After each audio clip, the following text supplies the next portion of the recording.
बहू हो तो ऐसी। कहाँ जा रही है बहू?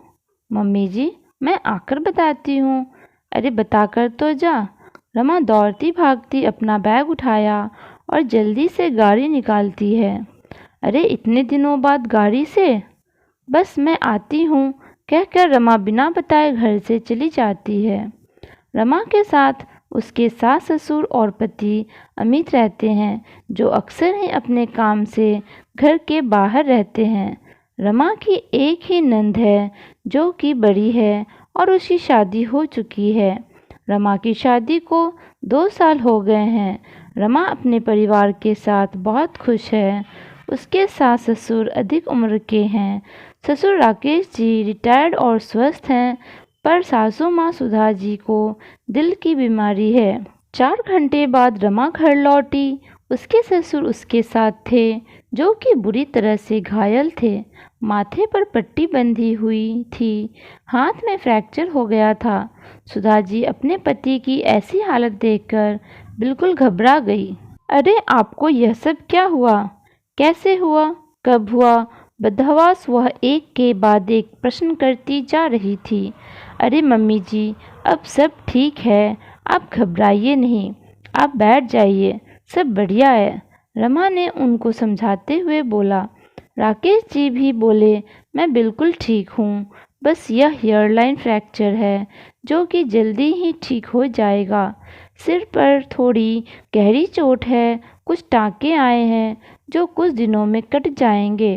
राकेश जी ने सुधा जी को बोला। सुधा जी घबराहट के मारे रोने लगी। फिर बोली, अरे पर यह सब कैसे हो गया?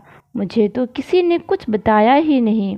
रमा जल्दी से पानी लेकर आए और वह अपने सास ससुर को पानी देते हुए बोली, इसीलिए मम्मी जी मैं आपको कुछ भी नहीं बता कर गई थी, क्योंकि आप घबरा जाती। फिर रमा ने बताया, मुझे एक अनजान व्यक्ति का फ़ोन आया, जो कि पापा जी के मोबाइल से कर रहा था और कह रहा था कि सड़क पर इनका एक्सीडेंट हो गया है। उन्होंने यह नंबर दिया है आपसे बात करने को, तो मैं आपको फ़ोन कर रहा हूँ मम्मी जी, इसलिए बिना बताए आपको मैं चली गई। यदि मैं आपको बताती तो आप घबरा रह जाती। घबरा तो मैं भी गई थी, लेकिन मुझे तो हिम्मत दिखानी थी ना। वैसे भी अमित शहर में नहीं है। सुधा अपनी प्यारी बहू रमा की बातें सुन बहुत ही गर्व महसूस कर रही थी। उन्होंने कुछ सोचते हुए लंबी सांस भरते हुए कहा, अच्छा है तूने साल भर पहले ड्राइविंग सीख ली थी, देख काम आ ही गई। हाँ मम्मी जी, कुछ दिनों से मुझे गाड़ी चलाने से मुझे कॉन्फिडेंस भी आ गया था, और पापा जी का एक्सीडेंट वीरान जगह हुआ था, वहाँ पर आने जाने के ज़्यादा साधन नहीं दिख रहे थे, और हाँ अपनी गाड़ी से ही समय पर पहुँच गई। डॉक्टर ने बोला, आप इनको और थोड़ा देर में लाती तो काफ़ी ब्लीडिंग हो जाती। फिर इनको कोमा में जाने का डर था। सर पर गहरा घाव है, पर चिंता की कोई भी बात नहीं है। डॉक्टर ने सीटी स्कैन करके बता दिया है, सब सही है। रमा ने हंस के समझाते हुए अपनी सासू माँ को बताया। सुधा जी भी रमा को देखकर खुशी से मुस्कुराने लगी। आज उनकी बहू ने इतनी समझदारी से एक बेटे जैसा काम किया। राकेश जी को देखने 2 दिन बाद पड़ोस के वर्मा जी आए। उनकी बहू बैंक में जॉब करती थी।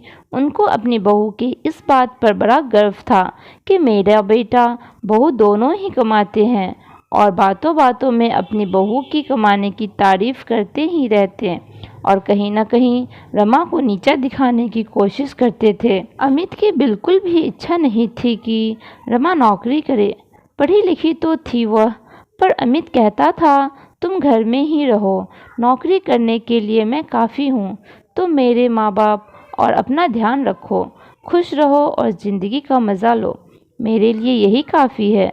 रमा को भी नौकरी करने की कोई ख़ास इच्छा नहीं थी। उसे अपनी सीधी सरल ज़िंदगी पसंद थी, इसीलिए उसने भी नौकरी करने की कोई भी जिद नहीं की। वह अपने सास ससुर के साथ मज़े से घर में आराम से रहती थी। उस दिन भी वर्मा जी अपनी बहू की तारीफ कर रहे थे। उनकी बातों से अब रमा थोड़ी हर्ट होती थी।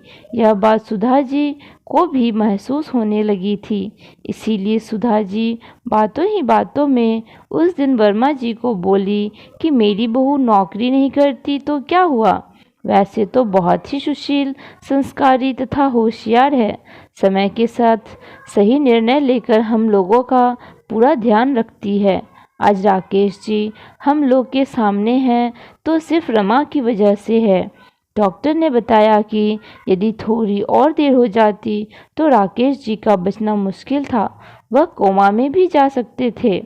और रमा नौकरी नहीं करती, उसमें उसकी और अमित दोनों की इच्छा है। ज़रूरी नहीं है कि घर में सभी लोग नौकरी करें।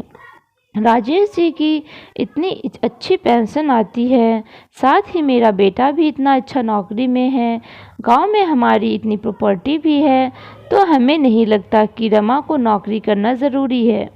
आज सुधा जी की बात सुनकर वर्मा जी अपना मुंह सा लेकर रह गए। सबके सामने सुधा जी के मुंह से अपनी बड़ाई सुन रमा अंदर ही अंदर बहुत खुश और गौरवान्वित महसूस कर रही थी। उसे लगा जब मेरे परिवार वाले मुझसे खुश हैं तो मुझे और कुछ नहीं चाहिए। दोस्तों, आज समाज का प्रचलन हो गया है कि लोग नौकरी करते हैं, लोग उसको ऊंचा दर्जा देते हैं, पर ये मन की इच्छा और पति पत्नी का मिलकर लिया गया फैसला होता है। यदि किसी महिला की इच्छा नहीं है तो नौकरी करना ज़रूरी भी नहीं है। धन्यवाद। हेलो दोस्तों, आपको हमारी कहानी अच्छी लगी हो तो प्लीज़ लाइक कीजिए, अपने दोस्तों के साथ शेयर कीजिए और भी कहानी सुनने के लिए हमारे चैनल को सब्सक्राइब ज़रूर कीजिए। Thank you.